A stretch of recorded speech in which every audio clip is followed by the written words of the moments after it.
नमस्कार मित्रों, कैसे हैं आप। तो एसएससी जेईई 2025 को टारगेट करते हुए अपन कई सारे सब्जेक्ट देख चुके हैं। आज से अपन स्टार्ट करेंगे आरसीसी। ओके, जिसमें पहला चैप्टर है इंट्रोडक्शन। तो इंट्रोडक्शन देख लेते हैं। सबसे पहले essential features of concrete. Concrete के एसेंशियल फीचर्स कौन कौन से होते हैं? Strength, durability, high compressive strength, economic, fire resistance and less maintenance cost. ठीक है। कंक्रीट दो तरह के होते हैं, plane cement concrete and reinforced cement concrete.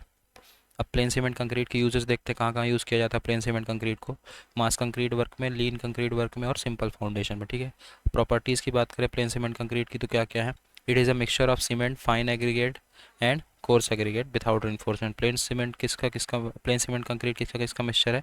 Cement का, फाइन एग्रीगेट का और कोर्स एग्रीगेट का। ठीक है, without reinforcement. Plain cement concrete है more compressive strength and negligible tensile strength. Plain cement concrete की कंप्रेसिव स्ट्रेंथ अच्छी होती है और टेंसाइल स्ट्रेंथ एकदम निग्लिजिबल होती है। ठीक है। प्लेन सीमेंट कंक्रीट जो होता है वो ब्रिटल नेचर का होता है। अब देखते हैं properties of reinforced cement concrete. Reinforced cement concrete में सफिशिएंट कंप्रेसिव और टेंसाइल स्ट्रेंथ होती है। Higher fire and weather resistance, fire और वेदर से भी अच्छा रेजिस्टेंस प्रोवाइड करता है। लाइफ ज़्यादा होती है और फेलियर के पहले इन्फॉर्म करता है। ठीक है, सडन फेलियर नहीं होता जैसे पीसीसी ब्रिटल नेचर का था। ठीक है। अब कुछ नोट है वो देख लेते हैं। Fibers like steel, asbestos, polypropylene, nylon, etc. used in fiber reinforced concrete and also called as secondary reinforcement. Fibre जैसे स्टील हो गया, एस्बेस्टॉस हो गया, पॉलीप्रोपिलीन, नाइलॉन हो गया, इनको फाइबर रीइंफोर्स कंक्रीट में भी यूज़ करते हैं इनको, और इसको सेकेंडरी रीइंफोर्स बोलते हैं। ठीक है। अब बात करते हैं स्टील रीइंफोर्समेंट की। ब्यूरो ऑफ इंडियन स्टैंडर्ड्स से recommend following type of steel for reinforcement. पहला है mild steel and medium tensile steel bar, जिसके बारे में IS 432 1982 पार्ट 1 में दिया गया है। ठीक है। फिर दूसरा है high strength deformed steel bar, HSD bars, जिसके बारे में IS 1786 1985 में दिया गया। ये दो तरह के होते हैं। FE 15 इसको टॉर 40 बोला जाता है और FE 500 टॉर 50। ठीक है। Hard drawn steel wire fabric for concrete reinforcement, जिसके बारे में IS 1566 1967 में दिया गया है। और structural steel of grade A के बारे में दिया गया IS 2062 में। अब कुछ इंपॉर्टेंट पॉइंट्स हैं। According to IS 456 2000 plain and cement concrete is use. ठीक है। तो आरसीसी में जो कोड यूज़ होता है IS 456 2000 यूज़ होता है। कुछ इंपॉर्टेंट रिवीजन है IS कोड में, उसके बारे में बात कर लेते हैं। ठीक है। जैसे IS 456 1953 पहला रिवीजन किया गया था IS 456 का 1953 में। फिर सेकंड रिवीजन किया गया 1957 में। फिर थर्ड रिवीजन आया 1964 में, जिसमें लिमिट स्टेट मेथड आया। ठीक है। फोर्थ रिवीजन में क्या क्या आया? लिमिट स्टेट मेथड में रिवाइज किया गया है, वर्किंग स्ट्रेस मेथड में और फायर रेजिस्टिंग में। ठीक है। फोर्थ रिवीजन आया 1978 में। एवरेज स्ट्रेंथ की वेरिएशन की बात करें तो M15 अगर है तो average of the group of 4 non overlapping result जो होने चाहिए वो FC के +0.825 सिग्मा या कि FC के +3, जो भी इनमें से मैक्सिमम हो, इससे ज़्यादा नहीं होना चाहिए। क्या ज़्यादा नहीं होना चाहिए? Average of the group of 4 non overlapping result in newton पर MM²। ठीक है। और इंडिविजुअल टेस्ट रिजल्ट FC के -3 से छोटा नहीं होना, मतलब छोटा नहीं होना चाहिए।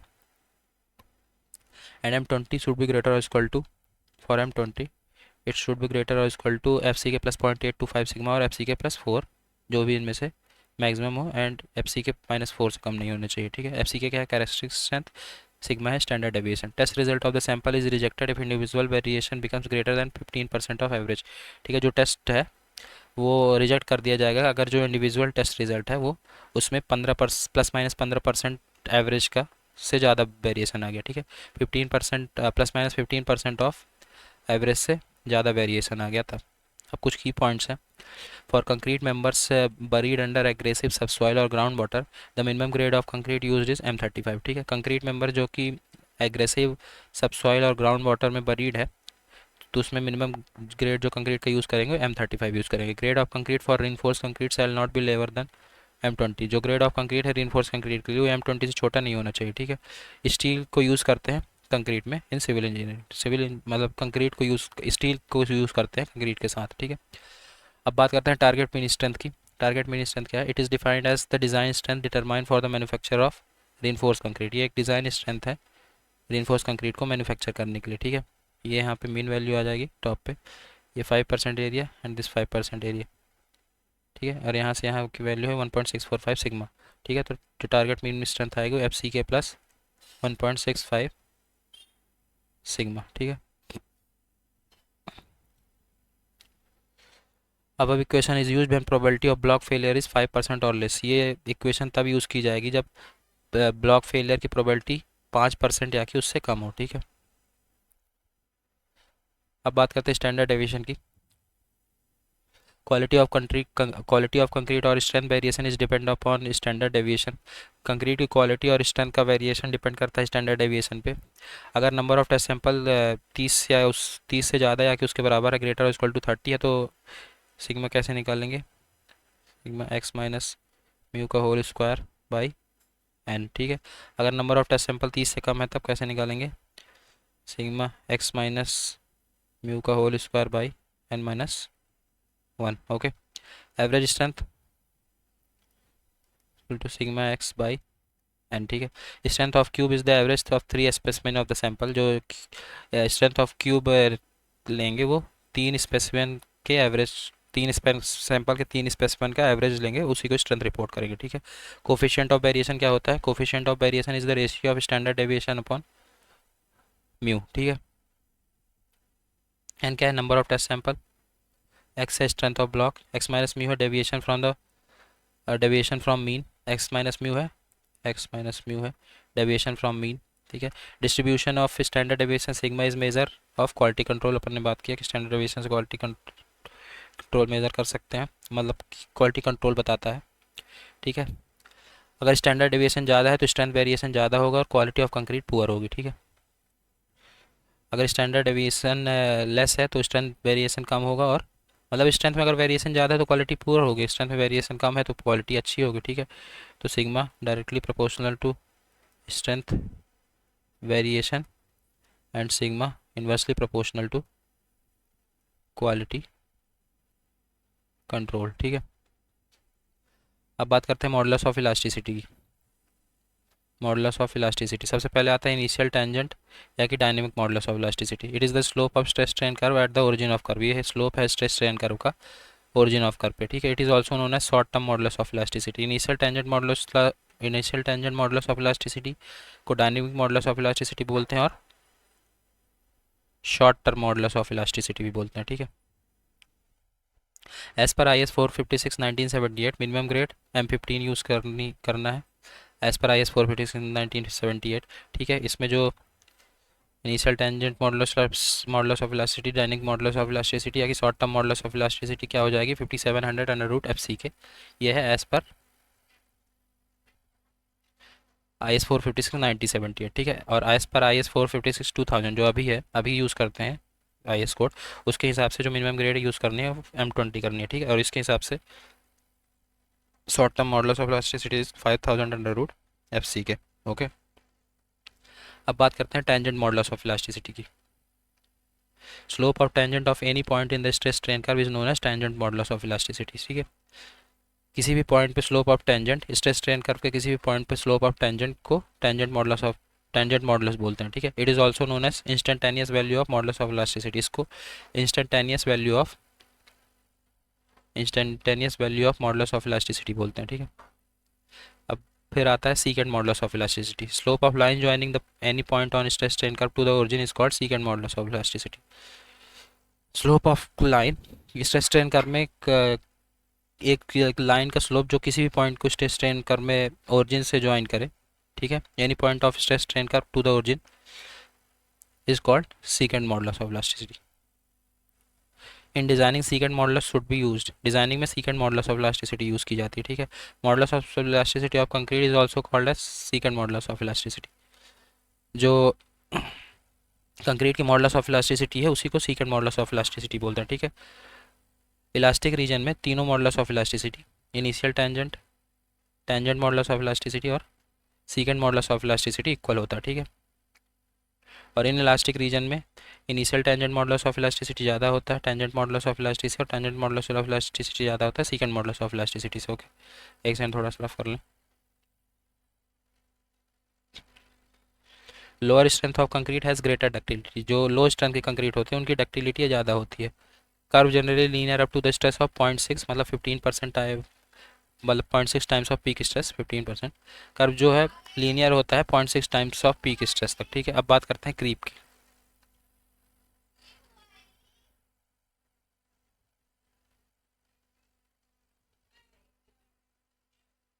एक second. Creep creep can be defined as the elastic and long term deformation of concrete under a constant load, ठीक है। कांस्टेंट लोड की वजह से क्रीप, मतलब कांस्टेंट लोड की वजह से जो लॉन्ग टर्म डिफॉर्मेशन देखने को मिलता है, लॉन्ग टर्म में डिफॉर्मेशन देखने को मिलता है, उसी को बोलते हैं क्रीप, ठीक है। ये एक टाइम डिपेंडेंट कंपोनेंट है टोटल स्ट्रेन का। It is a time dependent component of total strain, ठीक है। क्रीप कोफिशिएंट क्या होता है? Creep coefficient is the ratio of ultimate creep strain to the elastic strain, okay. Total creep क्या है? Elastic strain plus ultimate strain है total creep. अब बात करते हैं क्रीप रिकवरी की। क्रीप रिकवरी क्या होती है? After unloading of structure the reduction in strain with time other than elastic strain is known as creep recovery. Unloading के बाद जो स्ट्रेन में रिडक्शन आता है टाइम के साथ, इलास्टिक स्ट्रेन के अलावा जो स्ट्रेन में रिडक्शन आता है उसको बोलते हैं क्रीप रिकवरी। जो क्रीप रिकवरी होती है क्रीप स्ट्रेन से कम होती है, ठीक है। Creep recovery is less than creep strain. Creep strain are cause due to dead load की वजह से परमानेंट स्ट्रेन आ जाता है और लाइव लोड की वजह से टेम्परेरी स्ट्रेन आता है, ठीक है। तो ये ग्राफ देख लेते हैं, एक second.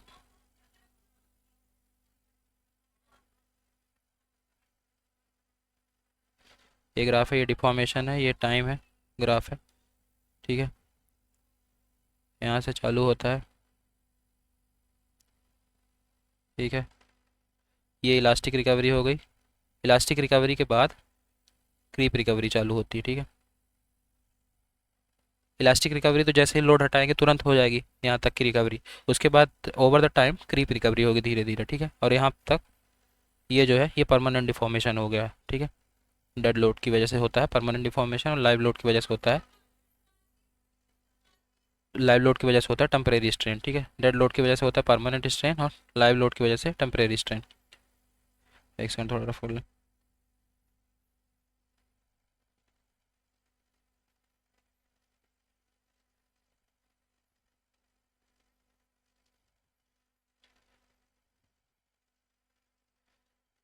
Give me a second, okay. Effect of creep on Young modulus of elasticity, वो देखते हैं। क्रीप का यंग्स मॉडुलस ऑफ इलास्टिसिटी में क्या इफेक्ट होगा वो देखते हैं। It is also known as long term modulus of elasticity, ठीक है। इसको long term modulus of elasticity भी बोलते हैं, ठीक है। ECL, तो EC upon 1 plus creep coefficient, ठीक है। EC जो होता है वो क्या होता है? 5000 अंडर रूट FC के 5000 अंडर रूट की, wait a second, 5000 under root FC के अपॉन 1 प्लस क्रीप कोफिशिएंट, ठीक है। ये due to effect of creep modulus of elasticity of concrete is reduced, ठीक है। क्रीप की वजह से जो मॉडुलस ऑफ इलास्टिसिटी है कंक्रीट की वो कम हो जाती है। अब बात करते हैं टेंसाइल स्ट्रेंथ ऑफ कंक्रीट की। The tensile strength of concrete can be express as follows, ठीक है। सबसे पहले flexural tensile strength. Flexural tensile strength, modulus of rupture indicate the flexural tensile strength. Modulus of rupture indicate करता है flexural tensile strength को, ठीक है। Specimen की बात करें तो अगर एग्रीगेट की साइज लेस और इक्वल टू 20 mm है तो specimen size 100 mm, 100 mm, 500 mm होगा। रेट ऑफ लोडिंग 180 kg पर मिनट। अगर एग्रीगेट की साइज 20 mm से ज़्यादा है तो specimen size 150 mm, 150 mm, 700 mm और रेट ऑफ लोडिंग 400 kg पर मिनट, ठीक है। फ्लेक्सुरल टेंसाइल स्ट्रेंथ FCR क्या होगा? 3PL/2BD², ठीक है। It is flexural tensile strength. IS 456/2000 के अनुसार जो फ्लेक्सुरल स्ट्रेंथ हो गया FCR, उसको कैसे निकाल सकते हैं? 0.7 अंडर रूट FC के, ठीक है। तो ये फ्लेक्सुरल टेंसाइल स्ट्रेंथ है 3PL/2BD², ठीक है। और 456 IS 456/2000 के अनुसार जो फ्लेक्सुरल स्ट्रेंथ FCR अपन निकाल सकते हैं 0.7 अंडर रूट FC के, ठीक है। फिर दूसरा है splitting tensile strength. splitting tensile strength, it is necessary to determine the tensile strength of concrete to the load at which concrete members may crack, ठीक है। ये ज़रूरी है टेंसाइल स्ट्रेंथ कंक्रीट की निकालना, ठीक है, बेड पे, ताकि उस बेड पे जहाँ पे कंक्रीट मेंबर्स क्रैक हो सकता है, ठीक है, उस बेड पे टेंसाइल स्ट्रेंथ ऑफ कंक्रीट निकालना जरूरी है, ठीक है। This test provides this test provides more uniform and accurate result. ये टेस्ट ज़्यादा यूनिफॉर्म और एक्यूरेट रिजल्ट प्रोवाइड करता है, ठीक है। Same sample can be use to find compressive strength of concrete. Same sample जो स्प्लिटिंग टेंसाइल स्ट्रेंथ में अपन यूज़ करेंगे, मतलब दिस वन, यही अपन कंप्रेसिव स्ट्रेंथ ऑफ कंक्रीट को मेजर करने में भी यूज़ कर सकते हैं, ठीक है। इसके में स्पेसिमेन क्या क्या रहते हैं, लेंथ होती है 300 mm, डाया डाया 150 mm और डाया लेंथ का रेशियो 1:2, ठीक है। तो ये ध्यान रखना है, लेंथ 300 mm, डाया 150 mm, ठीक है। इसमें स्प्लिटिंग टेंसाइल स्ट्रेंथ क्या हो जाएगा, 2p/πdl, ठीक है। और फ्लेक्सिबल टेंसाइल स्ट्रेंथ क्या था, फ्लेक्सिबल टेंसाइल स्ट्रेंथ था 3pl/2bd²। ये क्या है, 2p/πdl, ठीक है। p है अप्लाइड यूनिएक्सियल लोड, d है डाया ऑफ स्पेसिमेन, l है length of specimen. Splitting tensile strength और फ्लेक्सिबल टेंसाइल स्ट्रेंथ के बीच रिलेशन देखें तो स्प्लिटिंग टेंसाइल स्ट्रेंथ जो होता है वो 0.66 टाइम होता है फ्लेक्सिबल टेंसाइल स्ट्रेंथ का, ठीक है। अब बात करते हैं डायरेक्ट टेंसाइल स्ट्रेंथ की। Direct tensile strength, it is the half of flexible strength of concrete, it values varies between 0.55 to 0.62, ठीक है। ये फ्लेक्सिबल टेंसाइल स्ट्रेंथ का आधा होता है approx flexible tensile strength of concrete का, और इसकी वैल्यू 0.55 से 0.62 तक वेरी करती है, and it is 0.55 times of FCR, ठीक है। अब कुछ इंपॉर्टेंट पॉइंट्स की देख लेते हैं। स्ट्रेंथ ऑफ कंक्रीट का ऑर्डर क्या है, सबसे ज़्यादा होगा कैरेक्टरिस्टिक कंप्रेसिव स्ट्रेंथ, फिर फ्लेक्सिबल स्ट्रेंथ, फिर स्प्लिटिंग टेंसाइल स्ट्रेंथ, और फिर डायरेक्ट डायरेक्ट स्ट्रेंथ, ओके। ये ध्यान रखना है। क्यूब स्ट्रेंथ, सबसे ज़्यादा स्ट्रेंथ होती है क्यूब की, फिर सिलेंडर की स्ट्रेंथ होती है, फिर मॉडुलस ऑफ रप्चर की स्ट्रेंथ, फिर स्प्लिट टेंसाइल स्ट्रेंथ की, ठीक है।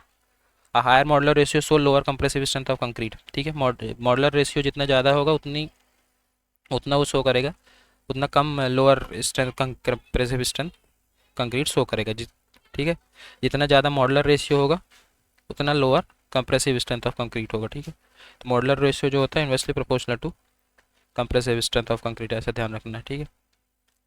फिर क्या है, modulus of rupture of concrete is measure of flexible tensile strength. जो मॉडुलस ऑफ रप्चर है कंक्रीट का, वो क्या किस चीज़ का मेजर करता है, compressive flexible tensile strength, flexible tensile strength of concrete, ठीक है। Reinforcement concrete was developed by Francois Coignet, ठीक है। ये ध्यान रखना, कभी कभी पूछ लिया जाता है कि रीइंफोर्समेंट कंक्रीट को कौन डेवलप किया था, फ्रैंकोइस कॉइग्नेट। और जॉन स्मेटन ने को father of civil engineering consider किया जाता है, ठीक है। John Smeaton is the considered as father of civil engineering. Founder of Portland cement कौन थे, Joseph Aspdin. Joseph Monier is the founder of ferro cement. To prevent corrosion of steel reinforcement in RCC structure highly alkaline pH value of water is use, ठीक है। Steel को corrosion से बचाने के लिए, जो आरसीसी में स्टील यूज़ की जाती है उसको कोरोजन से बचाने के लिए अपन हाईली अल्कलाइन पीएच वैल्यू का वाटर यूज़ करेंगे, ठीक है। If the fibres are not dispersed properly in fibre reinforced concrete then the resulting problem is called balling, ठीक है। अगर फाइबर्स से एकदम प्रॉपरली डिस्पर्स नहीं हो पा रहा है फाइबर रिइंफोर्स्ड कंक्रीट में, तो ये बॉलिंग की प्रॉब्लम हो सकती है, ठीक है। Steel corrodes in exposure of air and moisture and rust has 2.5 times the volume of steel. Steel corrodes in exposure of air and moisture and rust has 2.5 times the volume of steel, okay। Calcium silicate hydrate जल CSS, उसको टॉबरमाइट जल भी बोलते हैं, अपन अभी आगे मतलब कि इस बिल्डिंग मटेरियल में देखेंगे इसको, ठीक है। CHS जल क्या होता है। कंक्रीट इज ए हेट्रोजीनियस और कंपोजिट मिक्सचर। कंक्रीट एक हेट्रोजीनियस और कंपोजिट मिक्सचर है, ठीक है। Fine and coarse aggregate are used in inert form in concrete mixture. Fine और कोर्स एग्रीगेट को एज ए इनर्ट फॉर्म में यूज़ करते हैं कंक्रीट मिक्सचर में, ठीक है। Shrinkage cracks is the first crack that occurs in RCC member. Shrinkage crack जो है वो फर्स्ट क्रैक है जो कि आरसीसी मेंबर में ऑकर होता है, ठीक है। अब कुछ की पॉइंट्स है उसकी बात कर लेते हैं। Strain at yield of reinforcing steel is equal to क्या क्या है, elastic strain plus design yield stress upon Young modulus of elasticity, ठीक है। ये है strain at yield of reinforcing steel. Minimum clear cover जो प्रोवाइड किया जाएगा in design of water tank कितना, 25 mm, ठीक है। Minimum number of core to be taken for core test in the connection with inspection and safety of concrete structure is 3। 3 number of core minimum लेंगे, ठीक है, for core test in the connection of inspection and safety of concrete structure, okay. Concrete structure की safety के लिए। In highly aggressive environment width of crack in RCC member permissible as per IS 456/2000 is 0.1 mm। Highly aggressive environment में जो width of crack RCC member में permissible है कितना, 0.1 mm का 0.1 mm की का क्रैक 0.1 mm विड्थ का क्रैक परमिसिबल है इन हाईली अग्रेसिव मूवमेंट, ओके। अब एक टेबल है उसकी बात कर लेते हैं। Exposure condition and requirement for building construction, ठीक है, एक्सपोजर कंडीशंस की, और उस एक्सपोजर कंडीशन के हिसाब से क्या क्या रिक्वायरमेंट्स है बिल्डिंग कंस्ट्रक्शन की, उसकी बात कर लेते हैं। Which works with normal aggregate 20 mm normal size, ठीक है, 20 mm नॉर्मल साइज के एग्रीगेट्स के लिए ये वर्क करेगा, ठीक है। तो 5 तरह के एक्सपोजर कंडीशन होते हैं: mild, moderate, severe, very severe and extreme, ठीक है। माइल्ड माइल्ड एक्सपोजर कंडीशन में नॉर्मल कंडीशन रहती है। मॉडरेट कंडीशन में जब कंक्रीट जो है आरसीसी का जो स्ट्रक्चर है वो एक्सपोज रेन में एक्सपोज रहे। सीवियर कंडीशन में जब आरसीसी का स्ट्रक्चर सी वाटर में इमर्स्ड है, ठीक है। वेरी सीवियर कंडीशन में जब आरसीसी का स्ट्रक्चर ऐसी जगह पे है जहाँ पे सी का स्प्रे आ रहा है, ठीक है, समुद्र के पानी का स्प्रे आ रहा है। और एक्सट्रीम कंडीशन क्या है, जब आरसीसी का स्ट्रक्चर टाइडल जोन में आ जाए, ठीक है। तो माइल्ड कंडीशन में जो नॉमिनल कवर होना चाहिए वो 20 mm होना चाहिए। मॉडरेट कंडीशन में nominal cover 30 mm। Severe condition में nominal cover 45 mm and very severe condition में nominal cover 50 mm, extreme condition में 75 mm, ठीक है। तो 20, 30, 45, 50, 75, ठीक है। तो याद रखना है 20, 30, 45, 50, 75, ठीक है। तो आरसीसी की बात करें अगर मिनिमम ग्रेड की, तो एम माइल्ड स्टील के लिए M20, ठीक है। फिर मॉडरेट के लिए M25, सीवियर के लिए M30, वेरी सीवियर के लिए M35 एंड एक्सट्रीम के लिए M40, ठीक। 20, 20, 25, 30, 35, 40, ठीक है। और पीसीसी के लिए बात करें तो माइल्ड के लिए M15, एक सेकेंड थोड़ा सा रफ कर लें। पीसीसी की बात करें तो माइल्ड के लिए M15, मॉडरेट के लिए भी M15, फिर सीवियर के लिए M20, वेरी सीवियर के लिए भी M20 एंड एक्सट्रीम के लिए M25, ठीक है। तो ये ध्यान रखना है। अब बात करते हैं मिनिमम सीमेंट कंटेंट की कितना यूज़ होगा, ठीक है। Minimum cement content kg per metre cube, RCC के केस में 300 kg per metre cube, sorry mild condition में आरसीसी केस में 300 kg per metre cube, moderate condition में 300 kg per metre cube, severe condition में 320 kg per metre cube and very severe condition में 340 KG per metre cube, extreme condition में 360 KG per metre cube, ठीक है। ये था RCC का 300, 300, 320, 320, 340, 360, ठीक है। 300, 300, 320, 340, 360, ठीक है। अब आप यही पीसीसी कंडीशन में देखें तो माइल्ड कंडीशन में कितना होगा, 220, मॉडरेट कंडीशन में 240, सीवियर कंडीशन में 250, वेरी सीवियर में 260 एंड एक्सट्रीम कंडीशन में 280, ठीक है। अब वाटर सीमेंट रेशियो की बात करते हैं तो आरसीसी कंडीशन में 0.55 in mild condition, 0.5 in moderate condition, 0.45 in severe condition, 0.45 in very severe condition and extreme condition में 0.4, ठीक है। तो ध्यान रखना है 0.55, 0.5, 0.45, 0.45, 0.4, ठीक है। पीसीसी की कंडीशन में 0.6 माइल्ड कंडीशन में, मॉडरेट कंडीशन में 0.6, सीवियर में 0.5, वेरी सीवियर में 0.45 एंड 0.4, ठीक है। तो पीसीसी की कंडीशन में 0.6, 0.6, 0.55, 0.5, 0.6, 0.6, 0.6, 0.5, 0.45, 0.4, ठीक है। तो ये ध्यान रखना है कुछ इस हिसाब से कि नीचे यहाँ पे 0.4 आएगा, ठीक है। इन सबको ध्यान रखना है, बहुत इंपॉर्टेंट टेबल है, ये डायरेक्ट आती है, ठीक है। तो जैसे पूछ लेगा कि आरसीसी के केस, अगर आरसीसी का स्ट्रक्चर है तो मॉडरेट कंडीशन में मिनिमम सीमेंट कंटेंट कितना होगा, ठीक है। तो अपने को आना चाहिए कि minimum cement content 300 kg per metre cube होगा। सीवियर कंडीशन पूछ ले तो 320 केजी पर मीटर क्यूब। इसी तरह पूछ ले पीसीसी का स्ट्रक्चर है तो सीवियर कंडीशन में मिनिमम सीमेंट कंटेंट कितना होगा, तो 250 KG per metre cube. Water cement ratio कितना होगा अगर पीसीसी कंडीशन है सीवियर कंडीशन में, तो 0.5 होगा, आरसीसी में 0.45 होगा, ठीक है। इसी तरह नॉमिनल कवर पूछ सकता है, ठीक है, 20, 30, 45, 50, 75, ठीक है। मिनिमम ग्रेड पूछ सकता है कि मॉडरेट कंडीशन में पीसीसी का स्ट्रक्चर है तो कितना मिनिमम ग्रेड होगा, तो M15 होगा। अगर मॉडरेट कंडीशन में मिनिमम ग्रेड आरसीसी का स्ट्रक्चर है तब M25 होगा, ओके। तो यहाँ पे अपना इंट्रोडक्शन कंप्लीट होता है। नेक्स्ट चैप्टर में अपन बात करेंगे वर्किंग स्ट्रेस मेथड की, okay. So thank you so much.